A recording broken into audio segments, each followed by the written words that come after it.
Bonjour à tous et bienvenue sur l'épisode de DB World. Aujourd'hui, on va parler d'un fail d'un constructeur qui a coûté très cher au parc Walibi Belgium. Comme d'hab, si vous aimez, abonnez-vous pour ne rater aucun épisode. Allez, c'est parti.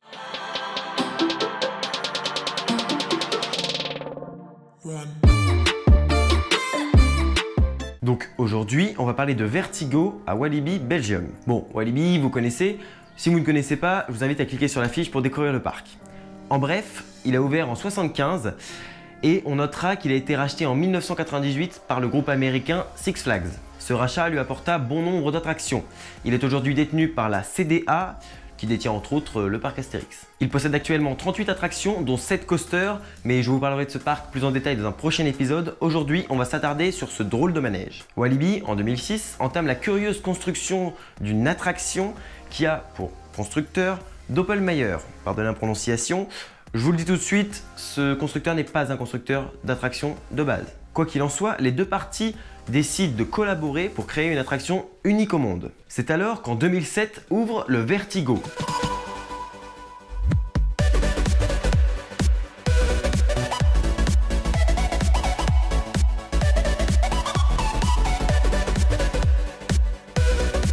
Bon, déjà, à la gueule du machin, on sent le côté unique.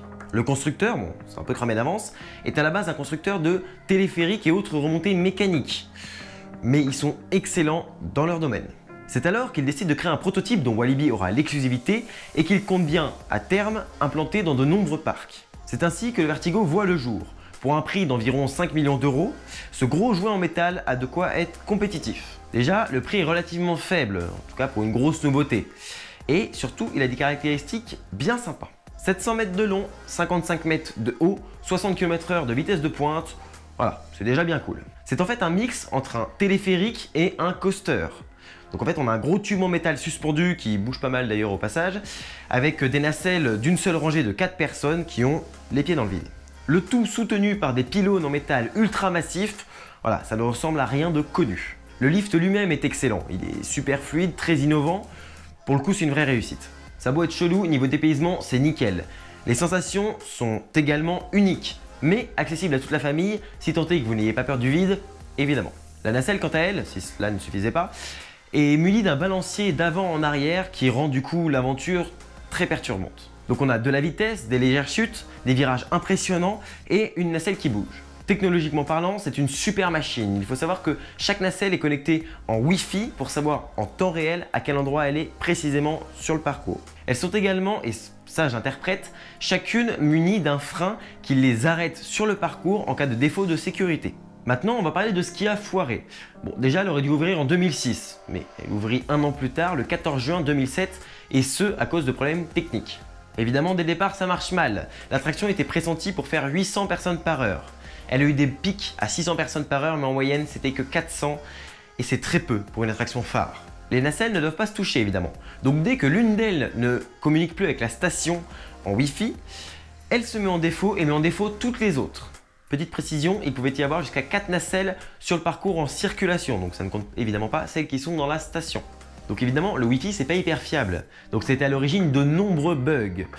Et il faut savoir que quand les nacelles sont bloquées sur le parcours, à certains endroits, elles peuvent repartir donc si elles sont dans une descente, mais si elles sont dans un creux, une nacelle motorisée prévue à cet effet doit remonter tout le parcours, choper la nacelle et la redescendre manuellement.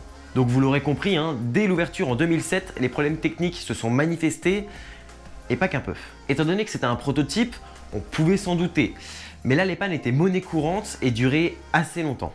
Le système de sécurité étant très développé sur cette attraction, évidemment, hein, les nacelles sont libres, l'attraction se mettait très régulièrement en défaut.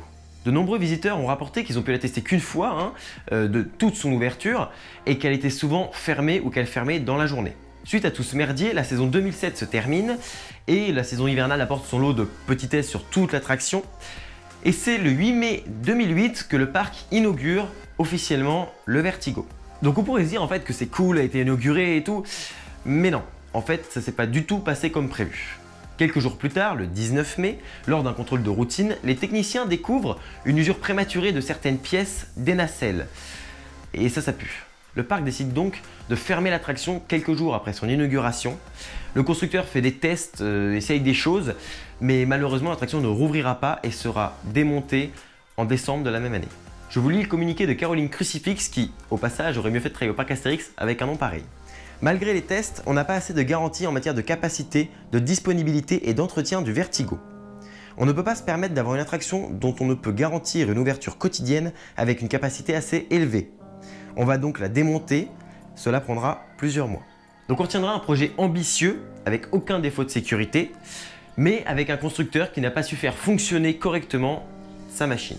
Perso, j'aurais kiffé l'essayer, la sensation avait l'air impressionnante.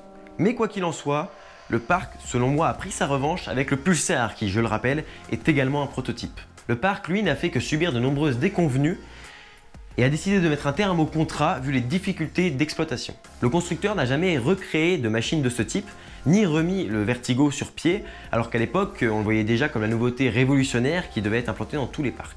Voilà, c'est la fin de cet épisode. Merci d'avoir suivi jusqu'au bout, je vous dis à bientôt pour un nouvel épisode de DB World. D'ici là, soyez enthousiastes, salut!